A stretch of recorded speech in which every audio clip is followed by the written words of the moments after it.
everyone. Welcome to the Mogul Performance Podcast. This is where we explore what it really takes to lead in today's complex world.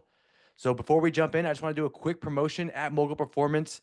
We are here for those who are ready to level up. So if you are looking to level up in your career and you are a new leader, you are a mid-level manager, you've been seasoned a little bit, or you are a executive, we are here to help you. We are here to coach you and bring you to the next level in your leadership. In today's episode, I have been really looking forward to this one. We are going to dive into the difference between emotional intelligence and emotional fitness and how leaders can strengthen that fitness when life is consistently pulling their energy in all different kinds of directions. So joining me is an expert on this topic, which is Katherine Burnett. And she is a people strategy expert, a leadership development architect, and someone who has over 30 years of experience helping leaders grow through real problems. She's led across higher ed, corporate, and consulting, and she knows what it takes to build resilience from inside and out. Katherine, welcome to the show. Thank you so much for having me. I'm so excited to be here. Yeah, of course. So before we dive in, just tell us a little bit about yourself. So just a little bit about me. You did it. That was a great intro, by the way. So now I have to live up to that.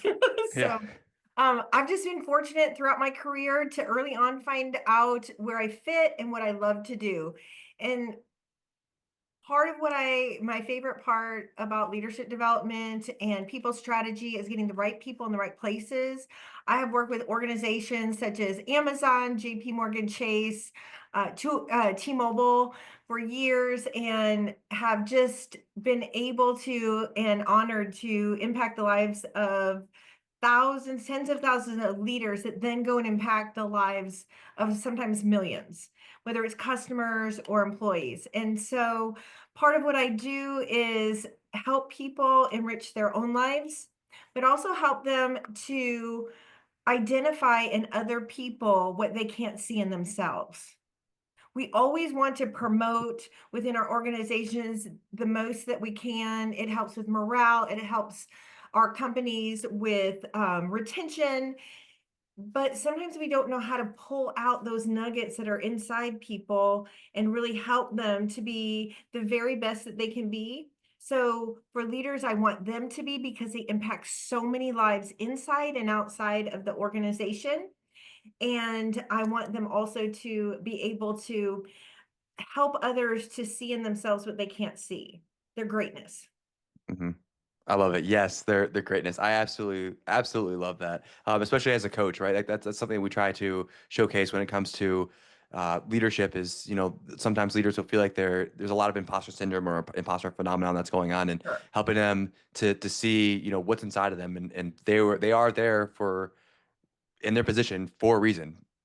So Mhm. awesome. Thank you so much for that introduction. So let's go ahead and dive into emotional fitness versus emotional intelligence. So we've talked about this before. So how do you personally define the difference between emotional intelligence and then emotional fitness? So when we look at emotional intelligence, so what we're looking at is our own self-awareness, our own self-management, and then also managing others, right? Helping them become aware and helping them helping to manage others. And so when we look at emotional fitness, it's more of the longevity of it and how do I use my emotional intelligence. And so what that kind of looks like is emotional intelligence is the toolkit. Emotional fitness is how strong and agile we are. Does that make sense? Yeah, no, that definitely makes sense. And you know, we always talk about emotional fitness or not emotional fitness. We're always talking about emotional intelligence, and we're having a lot of trainings on it, and we're training our leaders on emotional Yes. intelligence. But man, no one talks about when you just show up and before you even get to work, you you woke up and you knocked your water over, and then you spilled your coffee in the morning. Then your kids are running around, and one of them's sick. You got to take them to the doctor. Your dog's throwing up on the ground, and you haven't even had the your first meeting yet with your team, and then you go into that meeting, and then someone puts in their 2 week notice, and then you have someone else who is talking about that they're stressed, and all these things kind of they build up, right? And then as a leader, you need to have that conversation, and so you can kind of know the textbook answer when it comes to like, emotional intelligence, but emotional fitness and what this focuses on our discussion today is, how do we show up and how do we carry that energy and how do we replenish Right. our own emotional resilience in a sense to have these conversations with our team members over and over again throughout the day when all these other things and all these other aspects of our life are, could be going crazy during that day or that week or even that month or year. For sure. And so something to think about is being able to distinguish between the two, right? So I can be self-aware, right? I can know I'm stressed, I'm exhausted, I'm tired, but what am I going to do about it? So that's where that emotional fitness comes in. Do I even have the skills? Do I know what works for me? So for me, I've been known to do this. I'll know when I'm overloaded and I'm like, I need 5 minutes. I can do it at work. I can go take a walk. I've been known to go somewhere quiet and listen to a guided meditation. And I'll listen to a guided meditation for leaders. And so are we as leaders, as an organization, are we not only teaching emotional intelligence, but are we teaching emotional fitness? So I can tell you what it means all day long, right? Like you said, it's a textbook. I can read it. You can Google it. You can chat GPT it. You can find everything out there on it. Well, okay, so then what do I do with it? And then as the professional, I can teach you how, now that you're aware, you're self-aware, you know how to self-manage, you kind of know what that means and the concept. So is the employer, is the leader now giving them ideas? Have you tried this? Instead of having our one-on-one in the office, let's just go take a walk. It's a gorgeous day. I'm looking outside. What have we seen? Clouds for 3 months in Yeah. a row. And I'm like, if it Yeah. rains one more Yeah. day, Yeah. sunshine. And um, and then it's also about knowing my employees. Part of emotional intelligence is how do I manage people and relationships? And am I aware enough of my employees that they are overloaded? And it may not even be work. They could have gotten the call, which I did many times when my mom was alive. She's 2,000 miles away. She's fallen. You got to get on a plane the next day and or that day and go take care of your parent. Mhm. So we forget we've got that gap, that generation that's taking care of children and their parents, plus their work. And so what happens is we tend to, at work, we're very performance driven. We have metrics we have to meet, but emotional fitness is internal, right? So am I on, it's the long road. It's a long journey. It's a marathon. And so do I have the stamina? Do I have the power inside myself? But has anybody taught me that? Have we taken time at work to teach our employees, our emerging leaders, that it's okay to take care of yourself? I'll do a workshop all day long in emotional intelligence, but am I actually teaching them how do you meditate? How do you breathe? What's the big deal about breathing techniques? Well, it slows your heart rate. It helps you to calm Mhm. down. Nobody even has to know you're doing that. Yep. Maybe I You need know, to stretch a little. yeah, one of the breathing techniques that I listened to Dr. Andrew Huberman's podcast quite a bit, and he talks about, one of the best ways to bring down stress or your cortisol levels, the stress hormone, to bring that down is to take a deep breath in, like, and then another one, and then exhale. Now, And when it you comes want to, to, Evan, let me just yeah, add something to that. yeah, When you breathe in, you count for 5, you want your exhale to be longer. mm-hmm, So you hold yes, and your exhale is longer. mm-hmm, Well, have you ever practiced that with a class? Or box breathing? Box mm-hmm, breathing is another technique. So actually taking the time out and having them do it mm-hmm. and feeling that change for their self inside their self.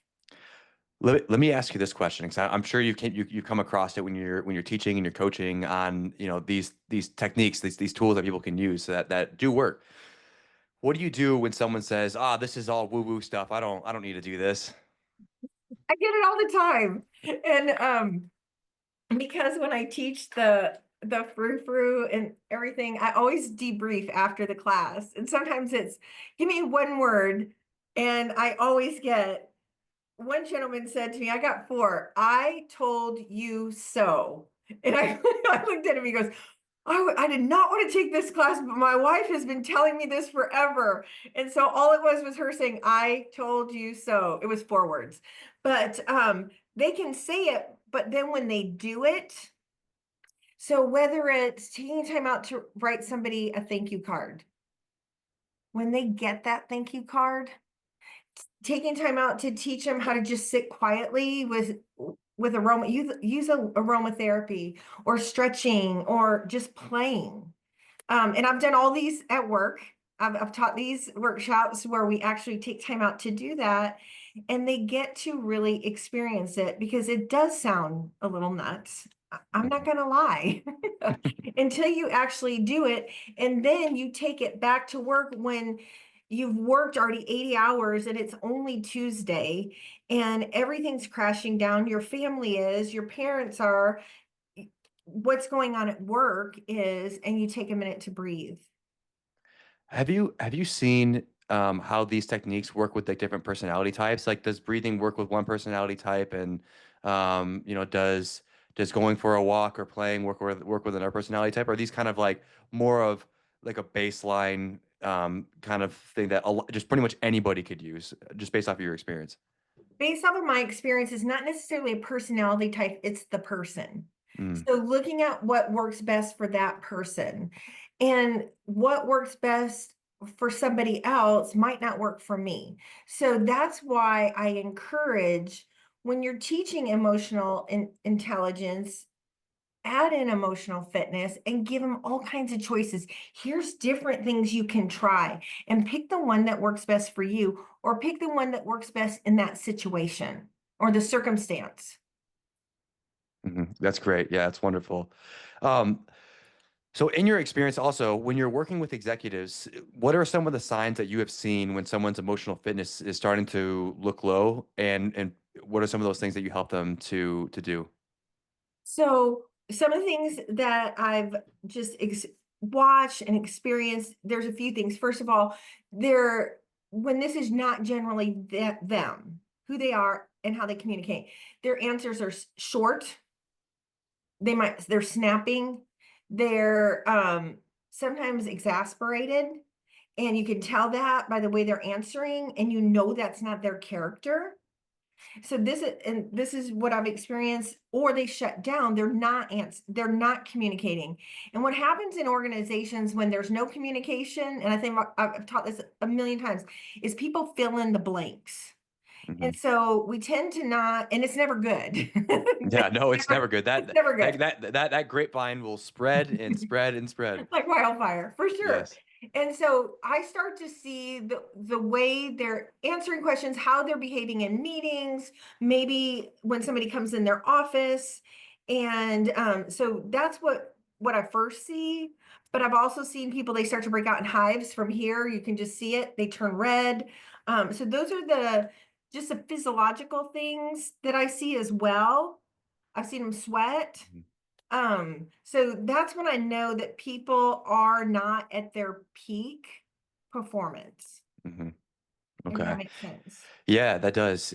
When it comes to when you're working with these leaders too, like when it comes, like what are the day-to-day things that have been that you've seen that drains their emotional fitness the most, or their emotional energy?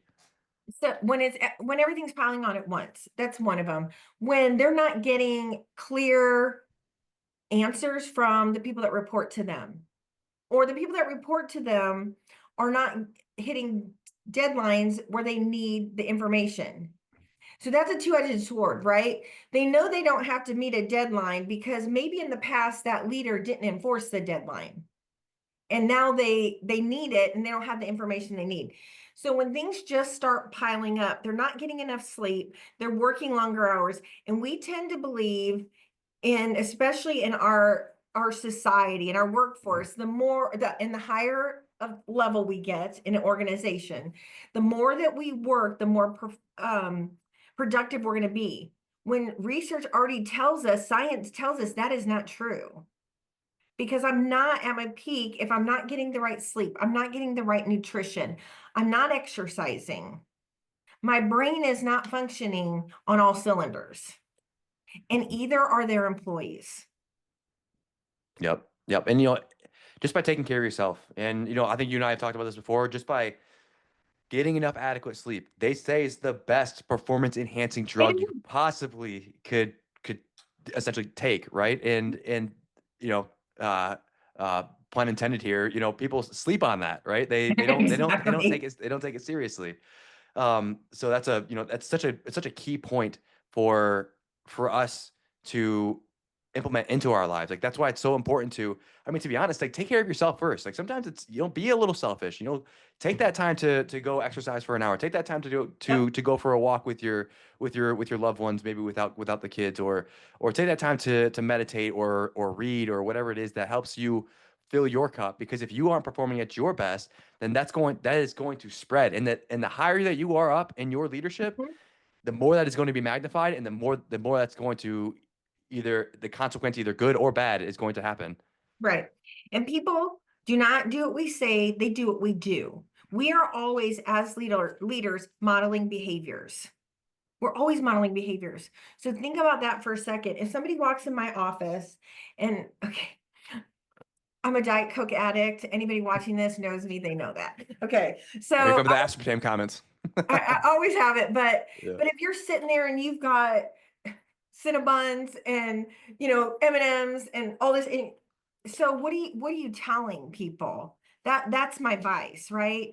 But if I had an executive, I asked him one time, I said, we're going to have kind of like just like you're sitting down to have coffee with a bunch of emerging executives. I want you to come in and share everything that every time you failed. And he's like, okay. And because they need to know we Hmm. fail, right? We do. It's real. But the one thing that he said, first of all, is I always start my day off with exercise. And I'm not saying you have to go run a marathon, but he said, even if I'm traveling, I call ahead to make sure that there's a gym there. And and I remember just watching everybody in the room, and some of them are like, yeah, some are like, yeah, whatever. But I get it. And I'm on my spin bike, I'm at 1,995 miles. I'm hitting that 5 miles Hmm. today when we get off here. So I'm at Nice. my 2,000 miles because I know that it takes 10 minutes on my spin bike, only 10 minutes for my serotonin levels to just, the serotonin is flowing, the oxytocin, I'm feeling better, I'm feeling happy, I can make better decisions. And so what he was telling them was, this is what I do, this is what works for me. And so when we're stressed out and we're self-aware, so we already know it, one of the things, if I could get anybody to catch this today, is give yourself a reset.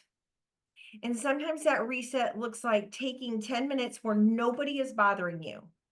And looking at those little habits that you have that are healthy, the things that you do that work for you to clear your mind, um it's just taking time alone. I like scent, so I like aromatherapy when I work out. I have a diffuser, I have it on a certain scent, I love that. So that tells my brain the minute I walk in there, I turn that on, it's time to exercise. Well, when I'm downstairs with my family, I might light a candle that smells really nice. That's what works for me. Okay, that Hmm. starts the process of my brain resetting. Hmm. And so I encourage people, your audience, to think about, if I'm self-aware and I know I'm overloaded, I can't take one more thing. Number one, it's okay to say it. It's okay at work to tell your employees, I need 5 minutes, I need 10 minutes. I'm going to shut my door. Give me this time. Tell your admin, hold my call, whatever it is, whatever it looks like. Don't answer your Hmm. emails. We have IMs popping up on all our phones that we have sitting there and our screen. And just take that um, reset, write things down, write down, why am I resetting? What do I need to do? That's the emotional fitness part of emotional intelligence. Hmm. It's bringing that self-awareness, and then able to do something about it. it's almost like you're like you make connections, right? Where like, how do I explain this? So you gave the example of scent, right? So scent, when you smell a certain scent, you're like, this is my space to, or my time to exercise, and you go different. This is my scent to relax.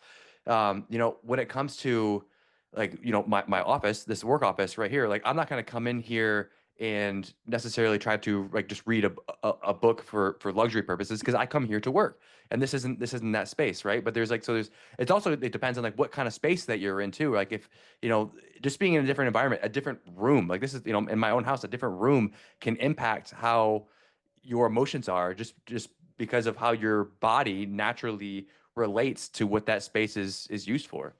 Right. And the one thing to think about with scents, and some people know this, some people don't, it is the best way to remember something is through scent. It's olfactory learning. And it is so powerful. Think about it.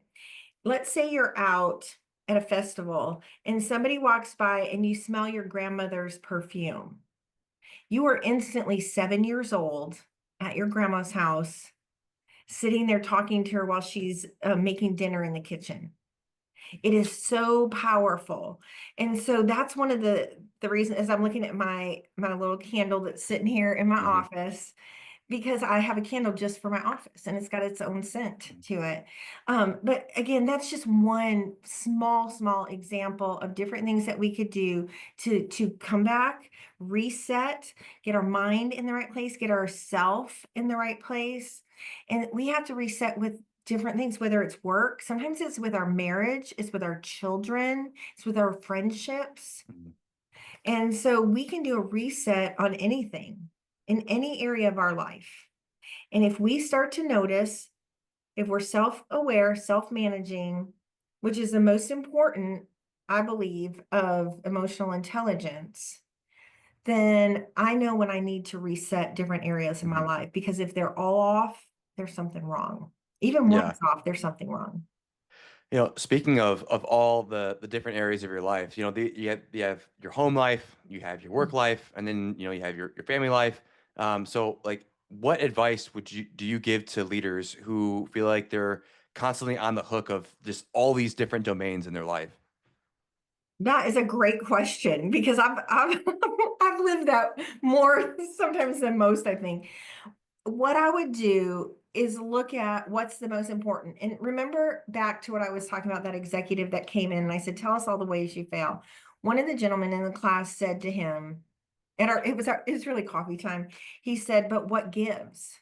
What gives first? Is it here? You're balancing millions and millions of dollars, thousands of employees. He was the COO of the company. And you got your family, and he has I have 5 children, he has 5 children. And when you still got him at home, it's a lot. And he said, my family always comes first. My job, that's what I set aside because my family comes first. And so it's really looking at what's the most important thing in your world. And I would hope that relationships are always the most important thing in our worlds. The relationships Hmm. that we have, especially our very close ones. I remember my grandfather said, he was a very wise man. Of course, I think that, but he said, if you die with a handful of very close friends, you were a true success in this world. And so whether it's friends, family, whatever it is, we have to look at what's the most important. Yeah, I love that. Putting family, first before anything else, right? Because I mean, jobs come and go, right? They And do. but your family, like you're with them, I mean, hopefully, right? Yeah, a Right. lifetime. So, and that's, and they're not going to change. You can't just change families, but you can change jobs at any time. That's right. So we talked about this a little bit. We talked about being vulnerable, right? So like the example you gave with the leader who was talking about all their mistakes. So what role does being vulnerable play in building emotional fitness as a leader? That is a great question. First of all, let's talk about why we're not vulnerable. Why don't, especially as a leader, why don't we see more leaders being vulnerable? Well, first of all, number one is, generally speaking, we are in the position we're at, especially when I'm an executive. I'm there because I've already made a million mistakes. If I'm lucky, I had great coaches along the way. I had great mentors and people in leadership, bosses that believed in me and held me accountable for changed behaviors that needed to be changed. So think about that first of all. Why am I there? When I get there, you talked early on about imposter syndrome. Do I believe I've earned it? Am I there because I earned it because I know what I'm doing? So I have to ask myself that. Do I have syndrome? And we all have to ask ourselves that. And so looking at that, first of all, if I am secure in myself as a leader,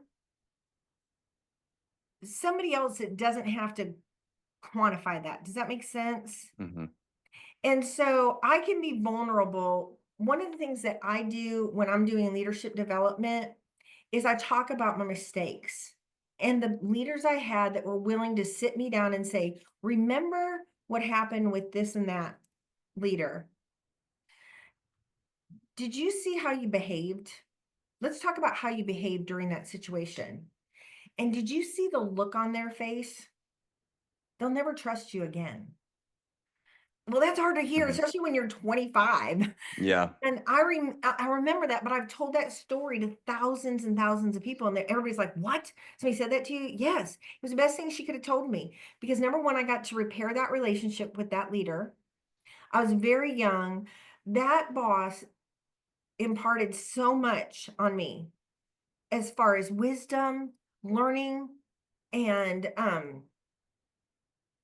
learning how to be self-aware, because I wasn't at the time.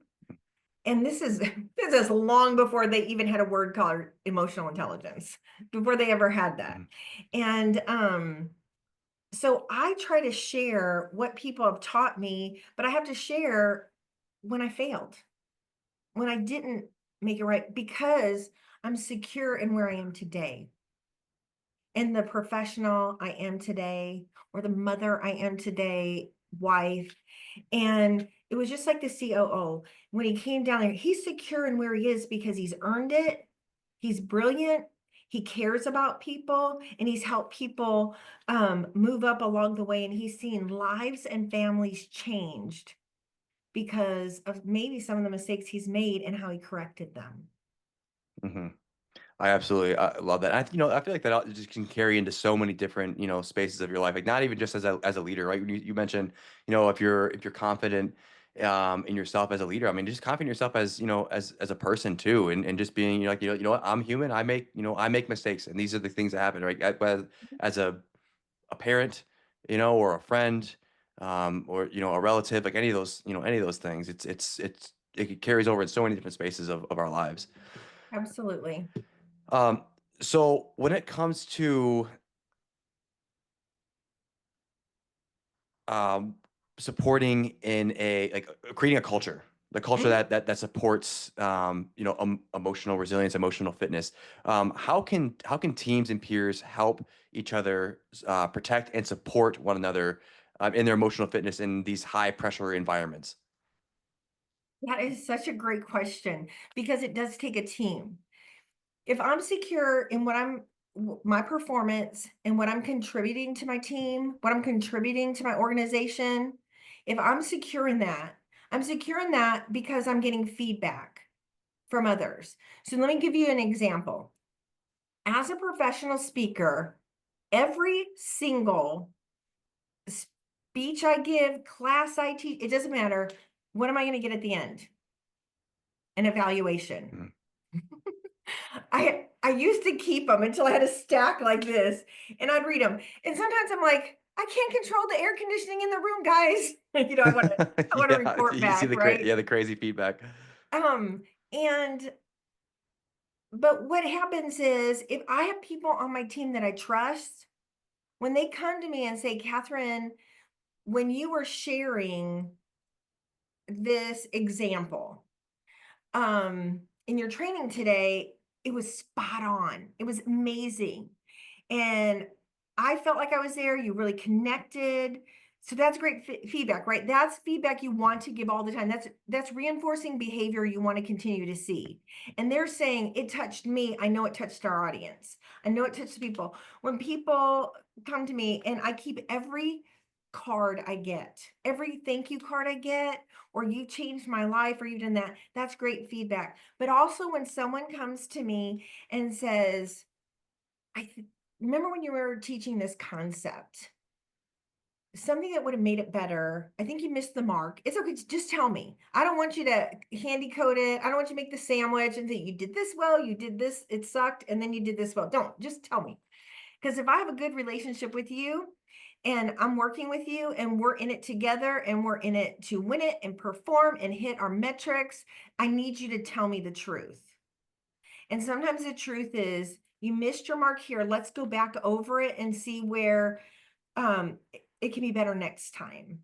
Or I'm not sure if you thoroughly understood the concept that you were teaching. And I know that sounds funny, but many times we're teaching concepts we've never used ourselves. I mean, that happens a lot, even as, a teacher, right? Regular teachers, like my wife used to be a teacher, and she would be like, I had to like relearn this, this certain like math equation because I haven't done it, ever, and it's something that changed, or you know, and then all the way up to when we're doing adult learning and we're doing Yep. facilitating classes on some of these things, and that's always one of the hardest things to do as a facilitator is Mhm. teaching something that you're not, maybe you don't feel like you're a professional in or subject matter expert. Right. And so I've had it where I've had both sides of this. When I first started out, my boss, and like I said, I was very young in HR. I worked for what's now JP Morgan Chase, and I talk I talk too much. I know that's gonna be a shocker, but I do. I'm a speaker. And this is what she said to me. I'll just give you an example. She said, Catherine, everybody in this, when I'm doing leadership development for our team, and she's talking about all the leaders at this site that we were at, they're always going to say to you, oh, do the flip chart, write on the flip chart, speak to the group, because that's what you do. And she goes, I want you to sit there and I don't want you to answer, and you're going to answer all my questions because you already know the answer. And everybody's going to expect you're going to answer because they don't have that skill yet. And she goes, let's have a sign. And maybe it was like she'd do this or something. Well, because she said that, she never had to make the sign, because from that time on, I just, everybody'd say, okay, you write on the flip chart or you answer to the rest of the group. And I'd say, um, I think it's time for Bill to do it. Or Janie, you haven't done it. Or Jose, you do such a great job at that. Would you do it? And so what happens there is I end up changing a behavior because somebody brought it to my attention where before I wouldn't have even known. But not only that, Evan, because I've taught that a million times, I want you to think about that. That happened. I'm not going to tell you how old I am, but decades ago. Let's just Hmm. put it that way. And I've shared that story 100 times, if not 1,000 times. But there's so many things that she did for me like that. And the other thing I do for my direct reports, especially if they're new in this space of learning and development, leadership development, I have them give me feedback at the end of my talks. And whenever I'm teaching, whenever I'm giving a talk, I say, so tell me what I did well and what I could do to be even more effective, which means they have to give me feedback. And that's hard to give your boss feedback, but I need it. Hmm. And maybe I was twirling my hair and I didn't know it. Maybe I was saying the same thing over and over again. I've had a boss say, Catherine, land the plane. That means bring it home. We got to get out of here at 2 o'clock, or in our case, 3 o'clock. Yeah, yeah, yeah. No, I absolutely, love that and everything that you were saying. I want to shift us over into, we're talking about emotional intelligence, we're talking emotional fitness, and I kind of want to shift it over to, how you like live some of these things out. So when it comes to, emotional fitness and emotional intelligence, can you share a moment from your career where you had to lean into emotional fitness, and what did that look like? Sure. So it was, I'll just tell you a time kind of recent, and recently. So I had a group of emerging leaders that were in a program to become executives. Is it actually it was a 3-year program. And I think this was the first year, maybe the second year of it.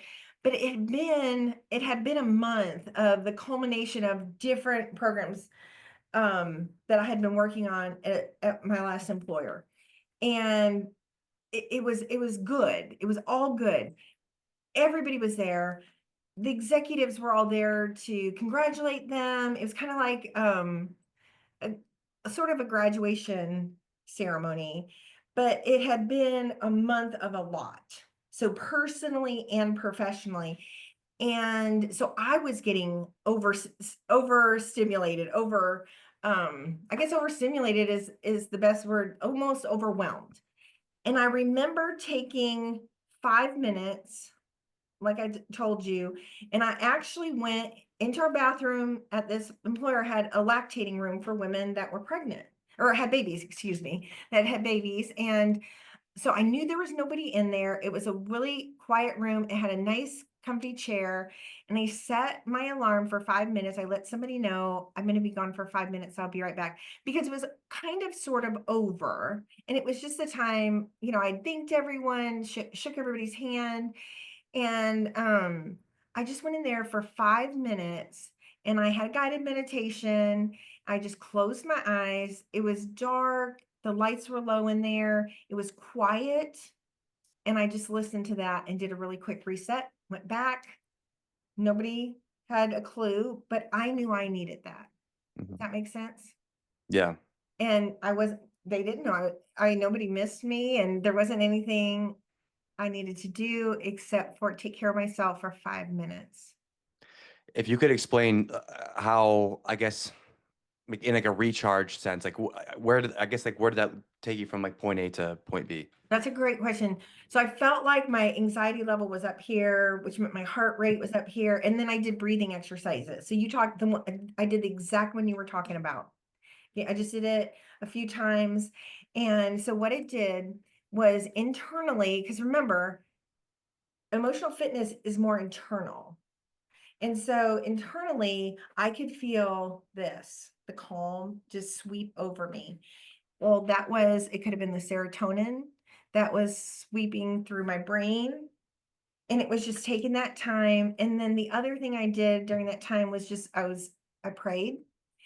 I was grateful. I was thankful for my company and for my job and these amazing leaders, and I was so grateful, and I was proud of them and how far they've come in that year. And I was just reliving in my mind, each one of them, where they were when they started and where they were at the end of that year. And I was so incredibly grateful. And so what that did for me was it made me feel good, and it made me just reset and think about, wow, I get to do this for a living, and they pay me for it. Mhm.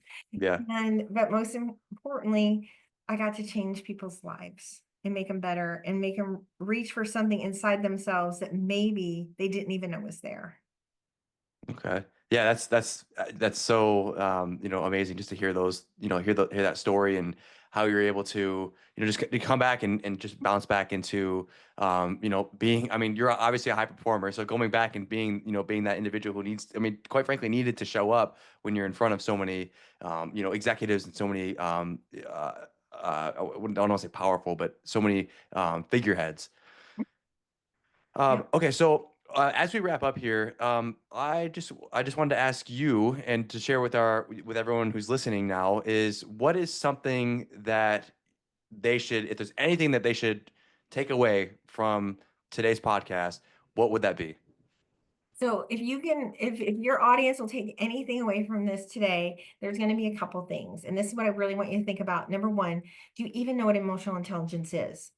Because IQ, everyone thinks that it's IQ that is going to make or break them. It's EQ in a career. If you don't know what it is, I'm going to encourage you. There are so many great resources out there. Just Google it. Go to YouTube, there's videos, go on LinkedIn, you can join groups on LinkedIn. So first of all, understand what it is, learn what it is, because if you will have emotional intelligence, you will go further in your career than you ever thought you could go. And while you're on the way up, remember to take people with you. That's number one, because it gets lonely at the top. And the other thing is understanding what emotional fitness is understanding the fact that it's internal. It's a I can know what self-awareness is till the cows come home, right? I can understand the concept, but do I really have it? And as you're going on your journey to understanding emotional intelligence, and do you have it? And remember that emotional fitness is how strong you are using it and your agility. Like, how agile are you? Can you change? Can you stop and say, I need a reset? This isn't working. I'm not productive. I'm not performing. Or this group over here, this my team over here. And many people have thousands of people that report up to them. Do you really know? Give them permission to have a reset, and give yourself permission to have a reset, and then go from there. Because as a leader, you are always modeling behaviors. Mhm. Yeah, I love it. Especially the portion where you're talking about EQ beats IQ, and it's so true, because we're dealing, we're working, not dealing, we're working with people, and that's such a strong skill set to utilize. So, last question. So when it comes to a book that people could maybe reference, based on some of the things that we've talked about today, anything that comes to mind? Emotional intelligence 2.0, number one. Yes. And you got it. Yes. And when you get it, once you buy it, whether you do it on Audible or you get the hard copy, you can take an emotional intelligence, I believe. If I'm thinking the right book, you can do your emotional intelligence, see where you're at. Hmm. Am I correct? I think Yes, I don't have it in front of me, but I have it so right over there. it's such a good book. It talks about everything that we talked about today, but in just so much further detail. It breaks up emotional intelligence into the different spaces of self-awareness and the social skills that you have and those subgroups. It's a very good book Let to me gain a solid understanding of that. I printed off my most recent, here it is, my presentation on it, and I wrote down key takeaways. And so emotional intelligence 2.0 is on there. And another one is EQ is your business. That's another book that's really good. And another book is Visualize Yourself on the Other Side. And so those are three. But take the time also to watch YouTube videos and listen to TED Talks, podcasts that talk about it, but also get somebody at work that's going to help you. We don't do this alone, right? We never do it alone. Is get somebody at work that you trust that is willing to see you in meetings. And I was kind of alluding to that before, where I've been the one in the meeting where someone's told me what to do, but I've also been the executive coach in the meeting, who I'm there just giving feedback to the vice president and how they actually handled the meeting, how they led the meeting, what was the response, even the nonverbal response from the people in the meeting that they never saw. The people that, Hmm. because of their response, never again said another word. And so I encourage leaders all the time, and it doesn't matter, you don't have to have a title that says I'm a leader. And even if that's where you want to head in your career, is take the time out to do the research and spend time watching people. And if you see somebody at work that's really good at it, ask them how they do it. Find a mentor, find a coach. Hmm. Yeah, absolutely. Yes, they'll definitely help bring some of those things to light. And there's so many different assessments out there too that people can be Yes, taking, all different kinds in order to boost their emotional awareness, yes, overall. for sure. Katherine, this has been absolutely amazing. I appreciate your depth of knowledge just on this space of emotional intelligence and emotional fitness. Before we wrap up here, where can people find you? Where can they connect with you if they want to get in touch with you, maybe about speaking or learning more about emotional or fitness or intelligence. Thank you. So you can always find me on LinkedIn under Katherine with a K. I spelled it correctly. Leiden Burnett. You can find me also at khbconsult@gmail.com. So those are the two best ways to get a hold of me. So thank you, Awesome. Kevin. Thank you for this opportunity. It's been so fun. Yeah, it's been absolutely amazing. Every single time we talk, I just learn so much from you, and your passion about this just exudes, and I can just feel it. I mean, even though it's virtual, I can feel it coming through the screen right now. So thank you so much for just sharing with us everything about this topic. If anyone who's been listening, this has resonated with you, share it with another leader and share it with Yes. someone who has been carrying more than what they're actually showing. And if you want to strengthen your emotional fitness in a structured way, check out our coaching packages at mogulperformance.com. Until next time, make sure you are leading with clarity, lead with grit, and do not forget, be a mogul.